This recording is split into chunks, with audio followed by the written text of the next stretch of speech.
नमस्कार. तर आज आम्ही आलेलो आहे मार्कंड ऋषीच्या पर्वतावर. तर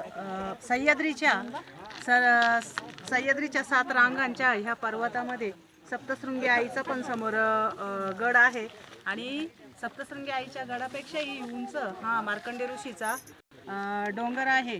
आणि गड किल्ले चढल्यासारखं एकदम असं निसर्गाचं दर्शन या गड किल्ल्यांवर होत आहे. खाली खोलदरी आहे, समोर आई सप्तशृंगीचं मंदिर, गड वगैरे सर्व व्यवस्थित दिसत आहे.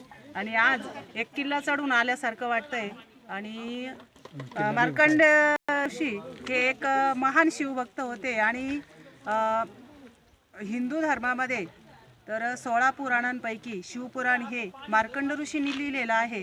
आणि असा बराचसा महिमा ह्या मार्कंड ऋषींचा आहे. तर आज आम्ही पहिल्यांदाच या मार्कंड ऋषीच्या गडावर दर्शनाला आलेलो आहे.